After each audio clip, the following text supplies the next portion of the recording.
About 4 years ago, fresh out of college, I hopped on a plane down to Central America with my co-founder, Jeff. One of our first stops down on this trip was Guatemala, where we were meeting with this organization called Mayan Families. They worked in the Panajachel area, which is right by Lake Atitlan, if you're familiar with Guatemala at all. Once we got down there, one of the first people we met was this woman named Rosa. Rosa was just a couple years older than us, but despite her age, she had not yet graduated high school. Rosa, because there are many reasons why she hadn't graduated high school. One being, like, if you're working, it's hard to go to school, and if you're going to school, it's hard to work. And she had a few tragic life events that were holding her back. But what she wanted to do, her lifelong dream, was to become a nurse. And so I want to share with you how Rosa and my life are intertwined, and how one fabric changed everything. But here's the thing, when I first met Rosa, I wanted to change the world. But after meeting Rosa, I realized that I needed to change my world first. So my name is Ryan Westberg, and I'm one of the founders of Serengetee, a social clothing venture. What we do is we travel around the world and source fabrics from artisans just like Rosa and make them into products like pockets on t-shirts, full fabric hats, backpacks, and other travel-inspired gear. And what's cool is each fabric is matched up with a charity within the country it's purchased. So we support local artisans, but also give back to a cause within their community.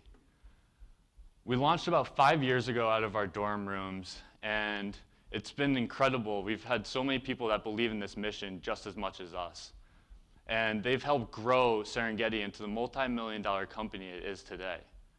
But I took an unconventional path, a path that has led me to explore over 75 countries, work with incredible artisans around the world, and also raise hundreds of thousands of dollars for high-impact organizations. But here's the thing. I'm a completely normal guy. I'm no different than any of you. I mean, I just messed up on my speech to begin. I'm no smarter, I'm no more clever, I'm just probably a little bit taller.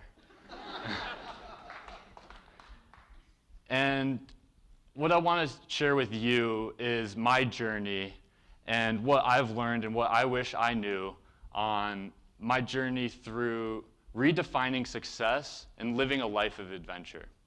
So let's go back to Rosa's story. Do you remember how she dreamed of becoming a nurse but hadn't yet graduated high school?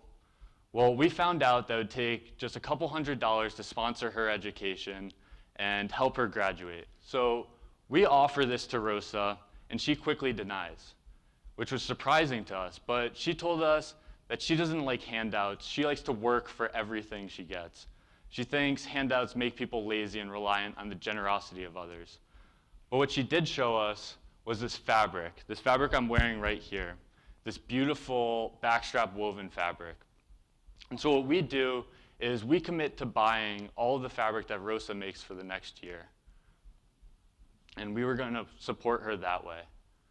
Shortly after this trip, our friends that had introduced us to the organization and Rosa had their documentary picked up by Netflix. It was called Living on One.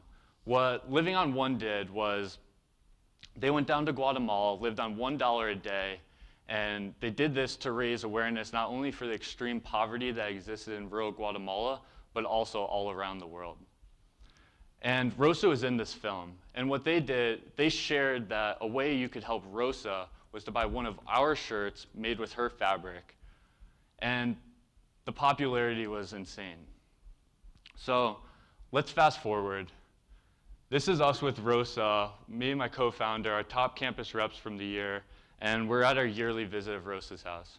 Rosa has now graduated high school, but not only that, she's about to complete her first year in nursing school. This makes Rosa the first person to ever go to university from her town.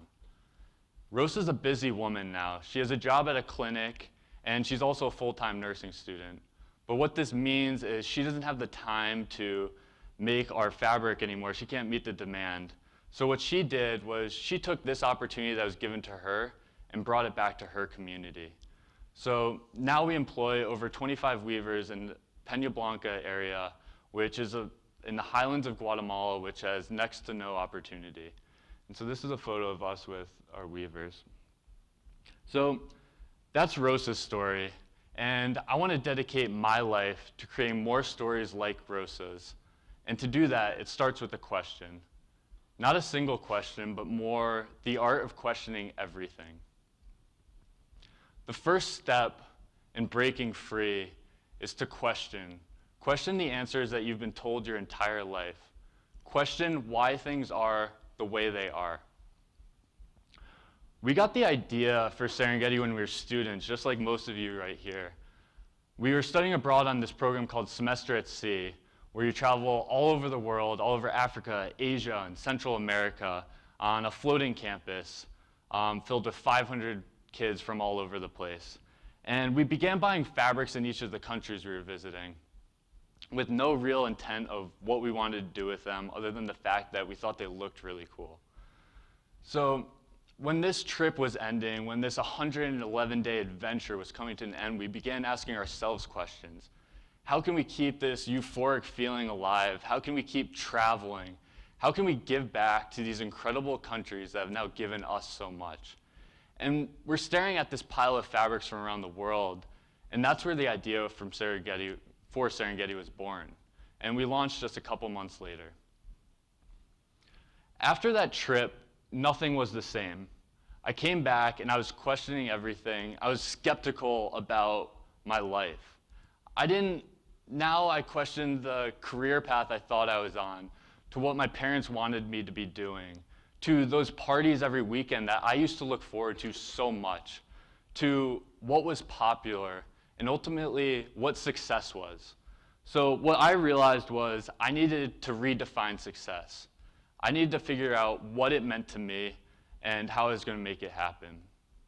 Growing up, it was easy to spot what I thought success was. It was a fast, nice car, it was a big house, and it was lots and lots of money. But now success is something so different. Success for me is waking up in the morning knowing that each day is mine. I can do what I want. And traveling and meeting incredible people and working with these awesome artisans around the world, and also giving back.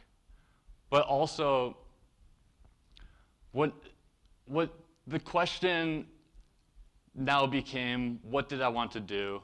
And I was questioning all of these parts of my life, so how was I going to make the change?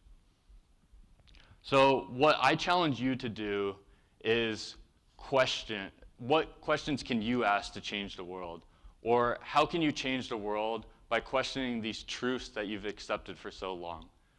And once you have that answer, you need to start to create that life you've always wanted.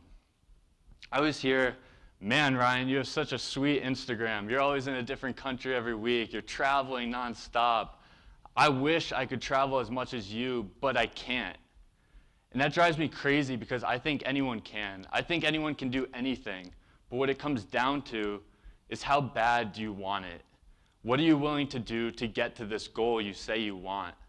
What are you willing to give up to make it happen? And if you are willing to give things up and make it happen, then you should be changing that I can't to how can I. You need to question this answer that you've been telling yourself forever. And you need to start to create this dream life you've always wanted. Here's the thing. When we started Serengeti, we didn't know what we were doing. We had no business starting a clothing company or a company in general. We were 20 years old. But the thing is, anyone can do it. Our first website, we had to teach ourselves how to code, essentially by watching YouTube videos and reading things online.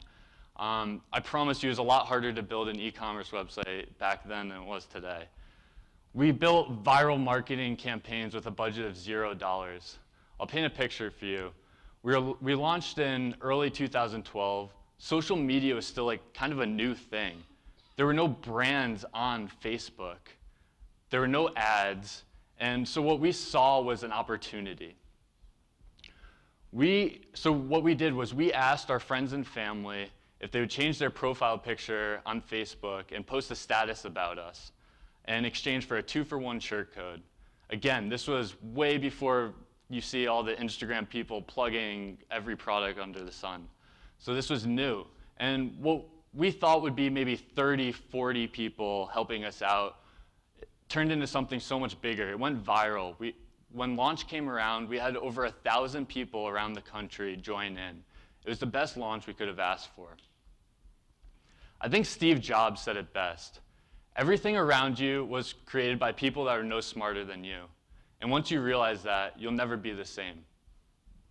It's pretty incredible what you can accomplish when your back's up against the wall. It's okay to be scared. Just don't be scared of succeeding. I wake up scared every day, but that fear doesn't go away.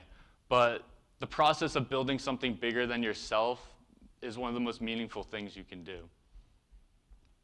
And so, something we've always done since the beginning of Serengeti is explore. Whether that's exploring new countries, new places, new things, new ideas, we've always explored. And the key to exploring is to get uncomfortable.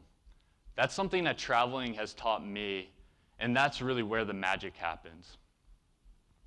A couple months ago, I was backpacking through Asia, and I was heading to India, and I had a 17-hour stopover in Dhaka, Bangladesh by choice.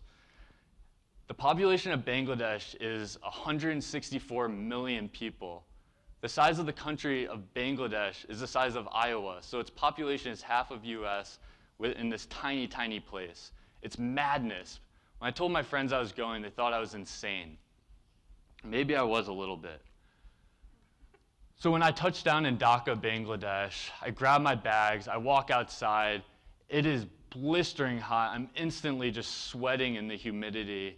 And I look around, and I'm the only foreigner there. I step outside, and I'm probably surrounded. I get swarmed by 50 to 75 people claiming they're taxi drivers and just trying to make a buck off me. I'm getting hustled left and right. I'm freaking out. Like, I don't even know what to do. The people are this tall. And honestly, I just want to go back inside in the air conditioning, go to a cafe, get some work done, and just tell everyone I went to Bangladesh. But I met this guy named Sonny. He didn't speak much English, but for some reason I trusted him a little bit. We were able to settle on a price for the day. He would drive me to a few places I wanted to see, but he also had a couple places that he wanted to show me. And so I went with him, and we sat in a lot of traffic. A lot of traffic. I live in LA, and LA is nothing compared to Dhaka, Bangladesh. But what also happened was we got in 2 car accidents. We had to drive off 4 sets of cops. I'm eating lunch. He knocks the fork out of my hand. He says, "You want to live like us today? Then you're eating with your hands." It was one of the best days of my entire life. It was everything I could have dreamed of. It was the adventure I always go and search. And I almost gave it all up because I was uncomfortable for a couple minutes. Exploring is so important. Exploring new cultures, how things are done around the world. But the thing is, you don't always even need to leave your home to explore new ideas and how things are done in different places. But the most important thing is to just always be learning, because you never know when you're going to find your next passion, and maybe you'll find something new out and teach yourself something that will show you who you want to be in the future. When I start to look back at my life, I begin to see a process that I used to change my world, and that was to question, create, and explore. I say this because everyone wants to change the world, but I think the best way to do that is to change your world first. And that involves questioning the things you've been told your entire life, questioning why things are the way they are, and then create the dream life you've always wanted. If you see a problem, create the solution. And then explore new places, new cultures, new things, new ideas, and most importantly, just get uncomfortable. And this process, it can be used for the big questions, all the way down to the smaller questions that can shape your life completely. For example, how can we send Rosa to school? Thank you.